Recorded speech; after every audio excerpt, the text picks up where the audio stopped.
Wild Sheep Foundation presents Sheep Shape.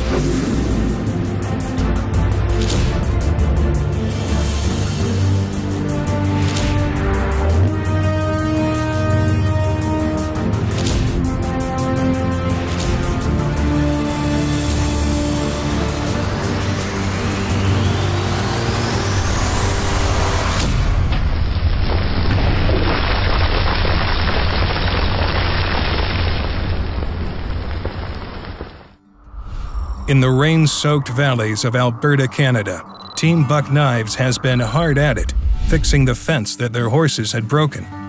The job has come to an end, just in time to check his sights, to make sure it is still dialed in after the previous day of travel. We finally got a break in the weather here for 5 minutes maybe, so get out here and sight the gun and make sure nothing's wrong, so we can get out there and get after it tomorrow when we get a good break for the weather. Yeah, I think tomorrow's going to be good. We got a target set up downrange here. It's 93 yards, so we'll see. Not going to test her out too much with that, but at least we'll say if we knocked it off. Yeah, if we got her online, we know what the gun's on. Yeah, that's the problem with camping down here in this thick timber. You can't really do a whole lot from a distance standpoint, but it'll work to get the job done, figure it out. So right on. Let's get after it. Let's see what you can do. At long distance, a small shift in the scope could mean a complete miss. With all the training and preparation of a hunt at this magnitude, making sure his scope has not been bumped or moved is a problem Chad is willing to figure out now, rather than later. Your first shot and your second shot looks good. Yeah, I think that's good enough. I know that one was just a little off when I pulled on my breath, but a little spongy over there. But that's at 100.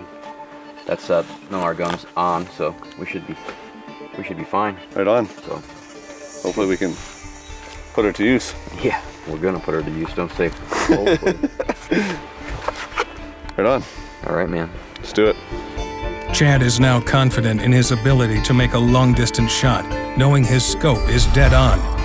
Meanwhile, a few hundred miles to the northwest, Patrick Scroggin has been traveling horseback for several hours through the valleys of the Northwest Territories. His leg is riding awkwardly in the saddle, so they make a pit stop to solve the problem.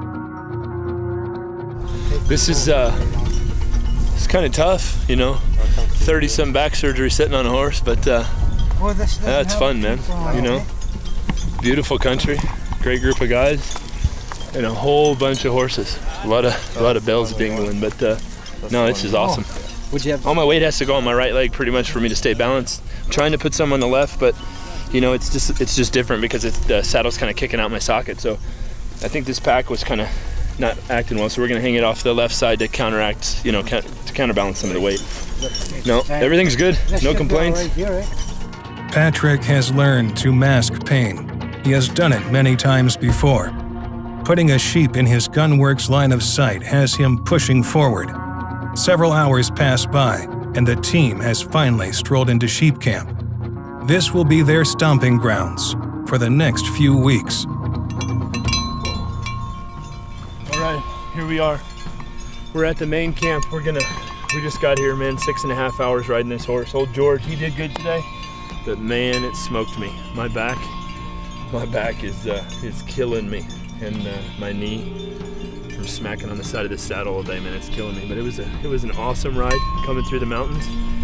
You know, we saw some pretty good wildlife coming in. It started raining pretty hard on us, so it's been raining pretty hard all day. Kind of let up now. It's beautiful, and so we're gonna get these horses unpacked and get them turned loose so they can get rested up for tomorrow. So what the plan is, early in the morning, we're gonna take 6 horses in our group. You hear a bunch of bells around, so there's 18 horses around here.